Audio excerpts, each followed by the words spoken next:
Frampton Nuttall was very tired and nervous. The doctors told him he needed a rest and said he should go somewhere peaceful. So he decided to spend some time in the country. "I know what you're like, Frampton," his sister said. "When you go to the country, you will stay all alone. That's not good for you. You should not stay all alone. You should meet some nice people. I was in that part of the country 4 years ago. I met some nice people. I will write you some letters of introduction and you can meet them." "I am not sure that is a good idea," objected Frampton. "Maybe I shouldn't. After all, I don't know any of those people." "Take my advice," replied Frampton's sister. "It will be good for you." So Frampton went to the country with his sister's letters of introduction.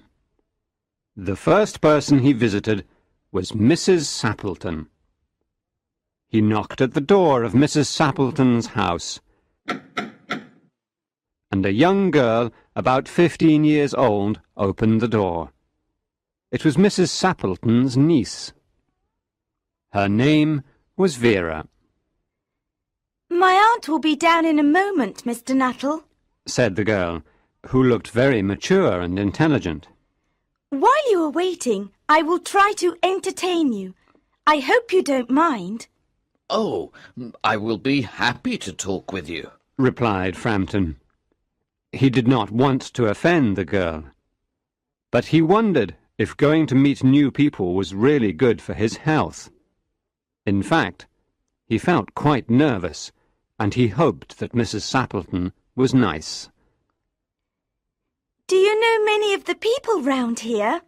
asked Mrs. Sappleton's niece, after a few minutes of silence. "No," replied Frampton. "I don't know anybody around here.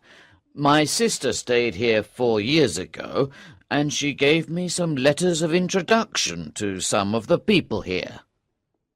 Frampton felt more and more nervous, and he was more and more convinced that it was a bad idea. He needed rest, not new friends. "Then you know practically nothing about my aunt," continued the confident young lady. "I know only her name and address," admitted Frampton. He was wondering whether Mrs. Sappleton's husband was alive or dead. Looking at the room, he thought that a man must live there. "My aunt's great tragedy happened exactly 3 years ago," said the girl. "That was after your sister was here." "Your aunt's tragedy?" asked Frampton. He thought the country was very peaceful. He could not imagine a tragedy there. "You probably wonder why we keep that window open on a cool October evening," said Vera. In fact, behind Frampton's chair there was a large French window that opened onto a lawn. "It is very warm for this time of the year," said Frampton. "But is that window connected with the tragedy?" "Exactly 3 years ago, my aunt's husband and her 2 younger brothers went out through that window. They were going hunting. They never came back. While they were going to their favourite hunting spot, they fell into a bog. That particular summer it rained a lot. The bog was normally safe, but after the rain it became very dangerous. Their bodies were never found. That is the most horrible part of the story." Until this moment, the young girl had seemed very calm. Now she seemed a little frightened, and her voice trembled as she continued the story. "My poor aunt thinks that her dead husband and brothers will return some day, together with the dog that went with them. She thinks that they will walk into the house through that French window, as they always did before they died.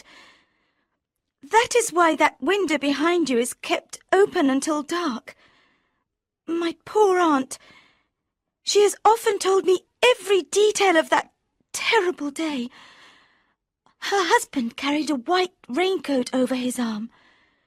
Her youngest brother was singing the song, "Bertie, why do you bound?" He sang this song to make fun of her. Sometimes, Mr. Nuttall, I have the strange feeling that they will return, that they will walk in through that window. It's horrible, really horrible.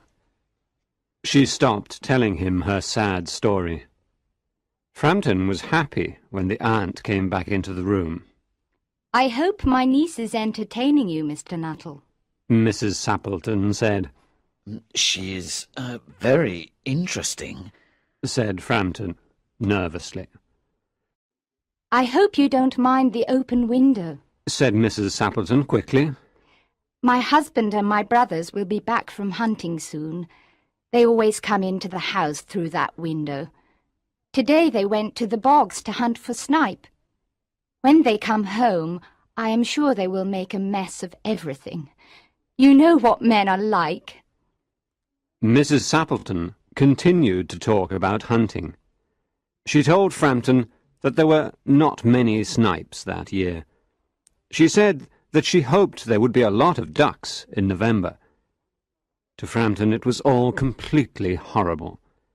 While he tried desperately to change the topic of conversation, he was conscious that Mrs. Sappleton only gave him part of her attention. She continued to look past him, out the window. Obviously, she's looking for her dead husband and brothers, Frampton thought. What a terrible time to visit her. Today, the anniversary of their death. To change the topic of conversation, he started talking about his bad health. The doctors, he said, told me to rest.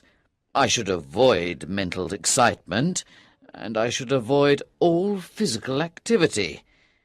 They did not, however, tell me what I should eat. Oh, that is very interesting, said Mrs. Sappleton, who was obviously not really interested at all. In fact, she almost yawned. Then she became very interested, but not in what Frampton was saying. Here they are, she cried. They're just in time for tea. Look, they're covered with mud up to their eyes. Frampton shivered and looked at Vera. His look seemed to say, "Oh, I'm really sorry for your poor aunt." But the girl was looking out the window, and she looked horrified. Frampton became terrified. He turned around and looked out the window too. It was almost dark, but Frampton could see 3 men walking across the lawn towards the window. They all carried guns. One of the 3 men had a white raincoat over his arm. There was also a small dog. They did not say a word. When they were near the window, one of them began to sing, "Bertie, why do you bound?" Frampton jumped up from his chair. He picked up his coat and ran out of the house to the road, and was never seen again. "Here we are, my dear," said the man who was carrying the white raincoat over his arm. "I'm sorry we are a little muddy. Who was that man who ran away?" A very strange man. His name is Frampton Nuttall, said Mrs. Sappleton. He only wanted to talk about his bad health, and then he ran away without saying goodbye and without apologizing, as if he had seen a ghost. I think he ran away because he saw the dog, said Mrs. Sappleton's niece calmly. He told me that he was very afraid of dogs. When he was in India many years ago, he was attacked by a pack of wild dogs. He ran into a cemetery and had to spend the night in a newly dug grave. The dogs growled and snarled above him for the entire night. So you can understand why he is so afraid of dogs. Inventing fantastic stories was Vera's speciality.